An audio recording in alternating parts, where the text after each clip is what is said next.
Hey yo yo yo, salut les turfeuses, salut les turfeurs, bienvenue pour un nouveau pronostic de Benoît Requin. Ok, place au pronostic du quintet du jeudi 15 mai direction. Paris-Longchamp pour le prix du Bel Air, plat 1400 mètres, 16 partants, réunion 1, course 7, indice de confiance 1 sur 5. Cette vidéo, je la tourne avant l'arrivée du quintet de ce mercredi et je reviendrai dessus demain. Ok, c'est parti, on commence les pronostics et on commence avec le numéro 1, Switch Up, et on écoute Gaël Lemaire. Switch Up, il s'est montré accrocheur en dernier lieu, malgré un déroulement de course un peu chaotique. Il y a eu beaucoup de bousculades en début de parcours et il aurait pu s'arrêter. Il doit porter du poids et s'élancer en dehors, mais avec un bon parcours, il a encore sa place dans la bonne combinaison. Pour le succès, il faudra que tout se passe au mieux. Ouais, il faudra vraiment un bon parcours pour le succès. En tout cas, en attendant, moi ce numéro 1, il me plaît beaucoup et je l'ai mis 4e.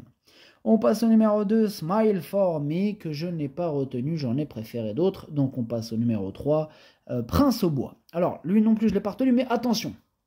Ce numéro 3, c'est celui qui m'embête le plus, c'est lui mon gros regret, c'est lui mon cheval de complément, cas de non partant, attention, possible cassage en vue. On enchaîne avec le numéro 4, Precioso, et on écoute Henri-Alex Pantal. Precioso est dans un bel état de forme et a bien couru dernièrement sur la ligne droite de Fontainebleau.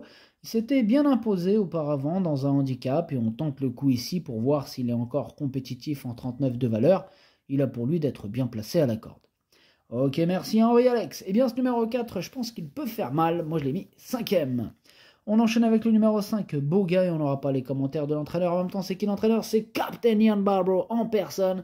Donc évidemment qu'on peut toujours attendre ses commentaires. Enfin bref, ce numéro 5, lui aussi, je l'ai gardé, mais en toute fin de combinaison. On passe au numéro 6, NoFix, et on écoute Édouard Montfort. NoFix, il avait besoin de reprendre de la fraîcheur après la course de Pau, raison pour laquelle je lui ai laissé du temps. Dernièrement, je trouve qu'il s'est très bien comporté pour son retour à la compétition. Il possède d'évidents moyens et pour son premier essai à ce niveau, j'ai hâte de le voir. À l'issue d'un bon parcours, je le crois en mesure de bien se défendre. Il devrait bien courir. Il devrait bien courir, nous dit Édouard Montfort. Moi, je pense qu'il pourrait carrément batailler pour les toutes premières places. Moi, je l'ai mis 3e. On passe au numéro 7, Medusa Merger, et on écoute Maurizio Delcher Sanchez. Medusa Merger vient de courir dans une listade à Toulouse. C'était un bon lot et elle ne s'est pas si mal comportée que cela, craquant un peu pour finir. On raccourcit un peu la distance. C'est la première fois qu'elle court un handicap comme d'autres. Cependant, je la crois capable de bien se comporter. Ouais, elle peut briller d'emblée pour son premier quintet. Moi, je l'ai gardé dans mon prono. En bout de combinaison, attention à elle. On enchaîne avec le numéro 8, Tixirimiri, et on écoute Philippe Decouze. Tixirimiri, il vient de s'imposer dernièrement, une victoire qui se faisait attendre. Elle a trouvé sa voie dans les handicaps. Alors bien que pénalisée, je la crois en mesure de répéter, car je la trouve toujours sur la montante.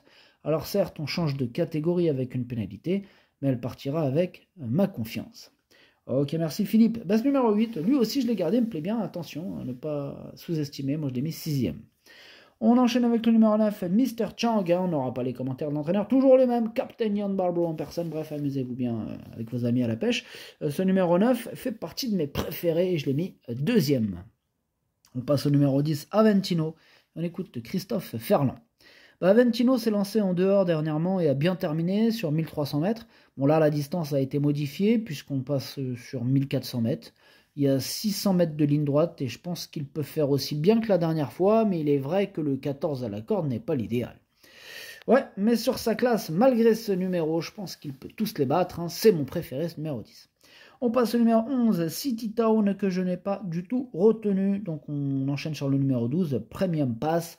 Numéro 12, je ne l'ai pas retenu non plus, mais il est en plein milieu de ma petite liste des possibles troubles faits.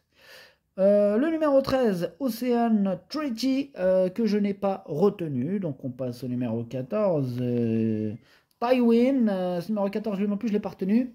C'est un regret, c'est mon 2e cheval de complément en cas de non partant. On passe au numéro 15, Storia di Roma. Alors ce numéro 15, je ne l'ai pas retenu, mais c'est lui le chef et le capitaine de ma petite liste des possibles casseurs de tickets repérés. Et on reste sur la liste avec le numéro 16, Princesse Mandel, qui est à l'arrière de ma petite liste des possibles troubles faits. Le pronostic, ça donne 10, 9, 6, As, 4, 8, 7, 5. Merci d'avoir suivi cette vidéo. N'hésitez pas à mettre un pouce bleu si la vidéo vous a plu. Pour accéder à tous mes tickets pour la course du Quintet, rendez-vous directement en description de la vidéo. À jouer avec modération. Bonne chance. Chopez-le-moi. Ciao.